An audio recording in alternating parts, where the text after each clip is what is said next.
شعیب ملک کے one day career کا سورج آج غروب ہو جائے گا۔ گزشتہ 20 سال میں کئی اتار چڑھاؤ دیکھنے والے آل راؤنڈر صرف ٹی20 کرکٹ تک محدود ہو جائیں گے۔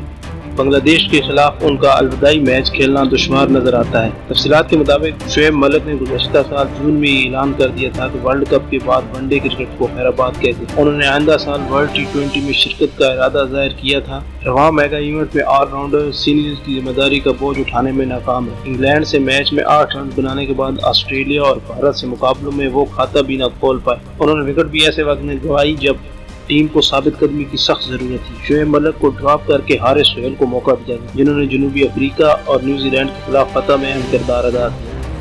اگرچہ کپتان سرفراز احمد نے بنگلہ دیش کے خلاف پلینگ 11 کا فیصلہ پچ دیکھ کر کرنے کا عندیہ دیا، تاہم ذرائع کے مطابق شعیب ملک کو الوداعی میچ کھیلنے کا موقع دینے کا امکان بہت کم ہے۔ یاد رہے کہ ویسٹ انڈیز کے خلاف اکتوبر 1999 میں ون ڈے کیریئر کا آغاز کرنے والے آل راؤنڈر نے 287 میچز میں 34.55 کی اوسط سے 7534 رن بنائے۔ وہ پاکستانی ٹاپ سکوررز کی فہرست میں 5ویں نمبر پر ہیں۔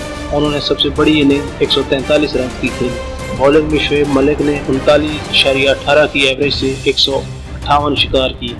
بہترین کارکردگی 19 رنز کے عوض 4 وکٹیں رہیں۔ شعیب ملک 2007 سے 2009 تک کپتان بھی رہے۔ طویل کیریئر میں کئی اتار چڑھاؤ دیکھنے والے آل راؤنڈر نے نومبر 2015 میں ہی ٹیسٹ کرکٹ کو خیر آباد کہہ دیا۔